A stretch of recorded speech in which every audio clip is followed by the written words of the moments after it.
All right, here's the second part I was telling you about. I'd try to share what I found. I was just showing the top here so you can see what each column is, but we're down at the bottom of the page, I think.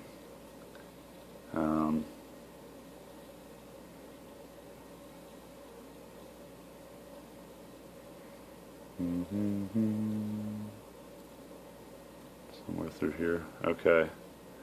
Right there's the, see right here's the 5601 that fits the D4. And everybody kept trying to tell me they fit 943. They either do and they don't fit mine, or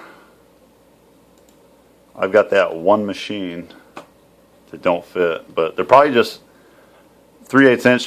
Guys are probably just taking an impact and running it down or drilling them out, but you shouldn't have to do that. Here's some more numbers I show and some serial number breakdowns, which they don't show the 19Z. This is a 4Z. I'm not really familiar right now with, I thought they just had a Y and a Z.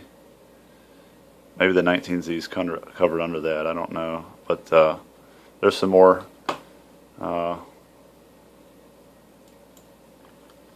And here's a handy site for information on the undercarriage, because I asked Komatsu if I should put anti-seize on the rollers, and they told me no, and well, they were wrong. I put them all in and torqued them down, and then I found this book. That's why I'm sharing this, because you're supposed to put anti-seize on them, but try to go slow enough so you guys can pause it and hopefully read this information, or you can put the URL there and read it yourself on your computer.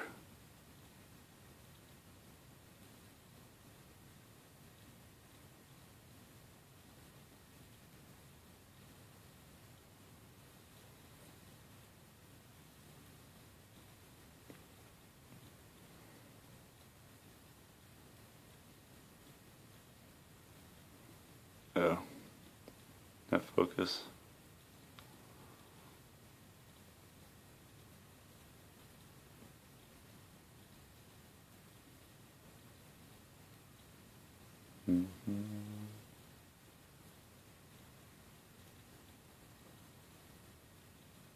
Here's the real handy stuff.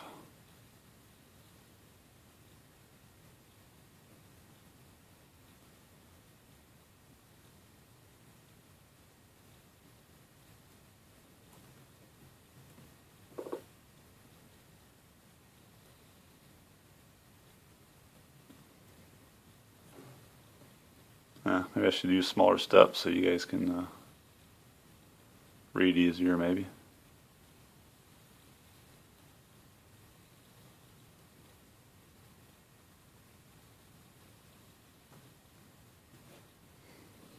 Maybe that makes it worse, I don't know.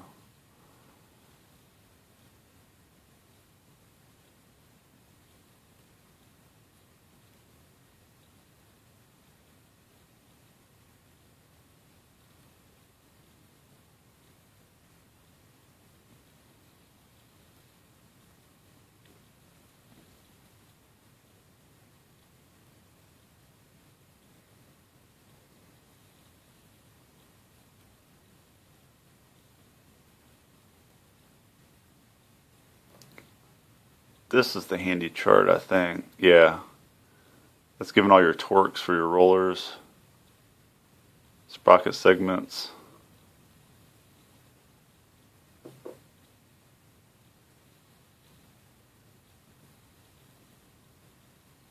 Torques on your shoes.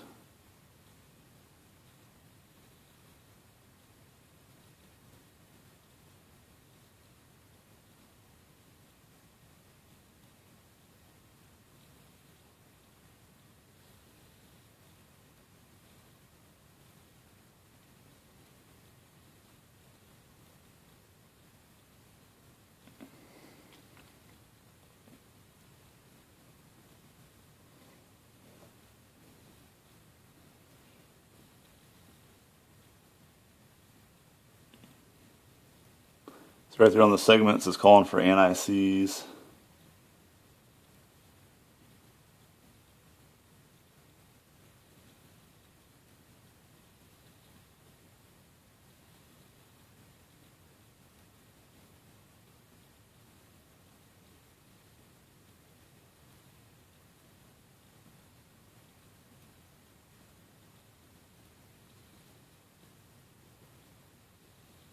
I'm gonna find where it said the rollers.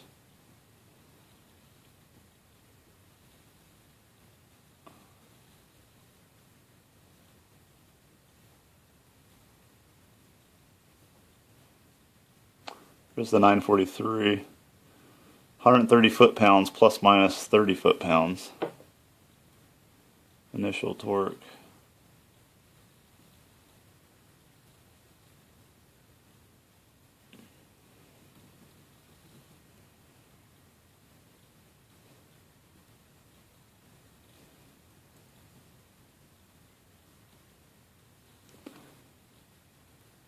Pads 130 plus minus 30.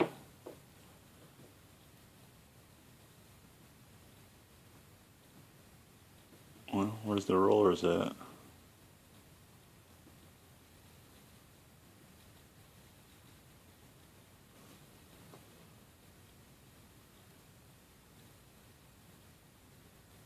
$200 foot-pounds plus minus 20 foot-pounds for roller hardware requirements.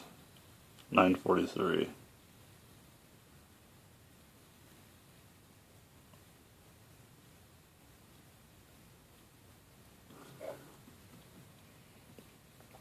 Right there is what I was looking for, searching all over. Anti-seize for the roller bolts. I listened to the guy in Komatsu. I was thinking I needed to put that on it. They said, no, don't put anything. Don't oil it, don't put anti-seize. And this right here is from CAT, I assume. So I'd say the guy at Komatsu told me wrong. So appreciate that, Tractor and Equipment.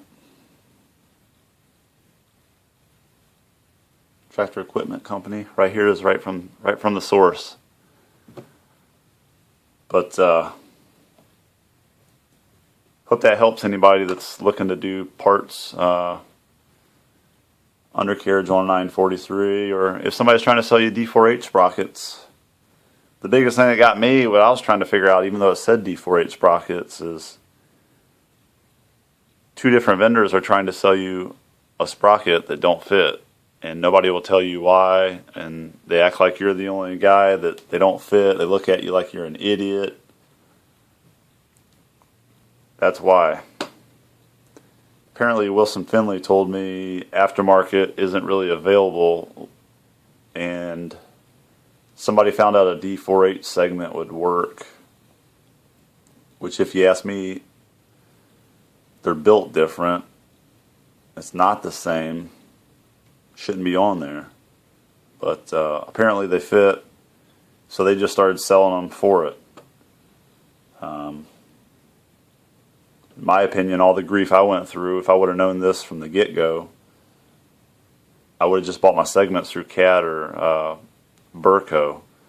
I'd love to have a CAT undercarriage, but I only run the machine 300 hours a year. It's a pretty rural area here.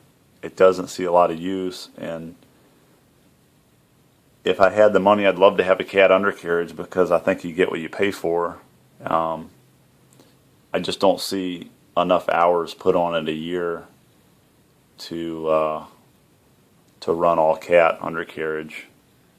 But after going through, like I said, when I went to Komatsu and went to have the pins and bushings turned, I didn't know I was going to end up buying all new parts. It's kind of one thing led to another. I was going to just have the bushings and pins turned and put them back on, get through the job, deal with the undercarriage this winter. Once he told me it was too far gone, you start buying rails, and it's like, well, the rollers are down there, and then, the idlers are down there, so you end up buying everything. I didn't want to price it all over the place. I just picked a place, but I guess I'm sharing this with you guys to save you guys some grief and know where to get your segments if you are going to buy the cheaper parts, or if you just go to the local guy that sells the aftermarket stuff.